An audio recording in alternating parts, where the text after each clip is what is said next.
Good afternoon. So I guess yesterday we saw that the majority of the world's diplomats are a lot smarter and more moral than the majority of the US Congress.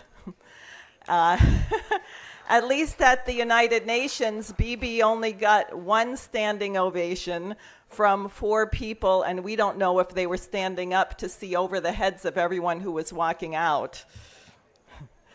Now, I am very glad that on the 250th anniversary of the founding of the United States, that we have a patriot in Kingston, namely Gerald Celente, who is keeping the American practice of the town hall alive.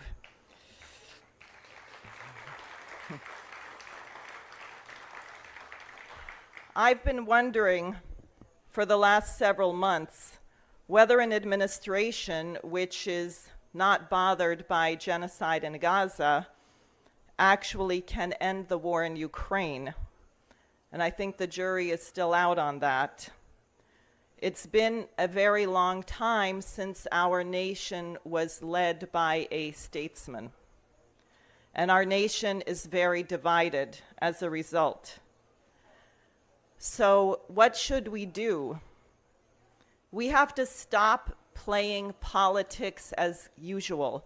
Politics should not be a gambling event, a sports event, a tribal event.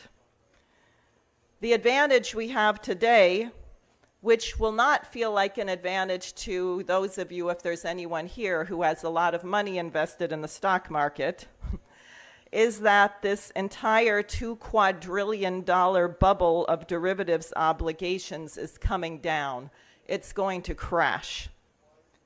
And I think that's a great thing, because it means the billionaires who think that they run the world are going to discover that they actually don't.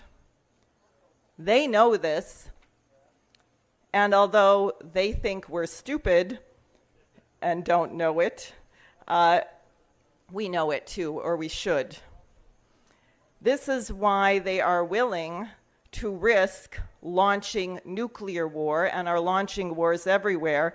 And if they blow up the entire planet, they have the advantage that they'll never have to make good on all their gambling debt. Plus, they make a lot of money selling weapons. But what this means is that we will have a moment of great opportunity where we can scrap the whole rotten system and build something new, something modeled on the best traditions of our republic, like Alexander Hamilton's national bank and credit policy, Abraham Lincoln's greenbacks, or Franklin Roosevelt's use of the Reconstruction Finance Corporation to build thousands of new hospitals, schools, and power plants across the nation. The thing I worry about is that we, the American people, are going to be so busy arguing about stupid, divisive issues that we will miss the moment when we can make this change.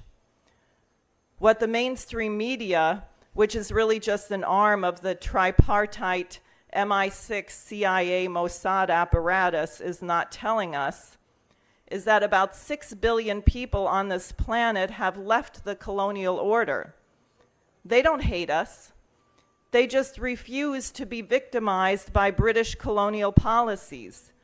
These are the nations of the BRICS Plus, the Shanghai Cooperation Organization, the Eurasian Economic Union, and more.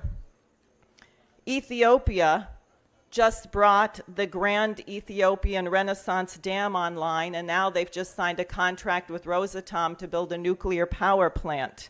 This will bring abundant energy to that region. Nigeria finally has its own oil refinery. It doesn't have to rely on the British to refine their oil. And they could use about 75,000 new tractors to upgrade their agriculture. I wonder who makes tractors? Who could supply Nigeria with 75,000 tractors?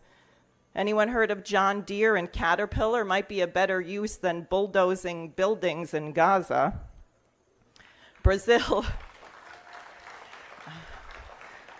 just signed an MOU with China to build at long last the first transcontinental railroad in South America, the Bioceanic Rail Corridor, which will end up at the Shanghai port in Peru. Russia and China are planning to build a nuclear power plant on the moon to power an industrial base which will facilitate human space exploration. There is a great shift occurring in the world, and if we were in our right minds, we would rejoice at the sight of so many of our brothers and sisters across the globe rejecting the evils of colonialism and declaring their independence. The steadfast courage and the unimaginable suffering of the people of Palestine, which has been broadcast to the eyes of the world, has shattered the arrogant pretense of the so-called civilized nations of the West. Everyone can see it, and they are choosing another path. They are choosing the path lighted by the words, "All men are created equal and endowed with their Creator with certain inalienable rights, that among these are life, liberty, and the pursuit of happiness." The president of Indonesia just this week at the United Nations told us that those words changed the world. Since, thanks to Gerald Celente, we are gathered here today at the historic revolutionary city of Kingston, and because it is the 250th anniversary of our nation, perhaps we should celebrate by getting off our high horse and walking beside the brethren of the global majority and reclaim our identity as equals.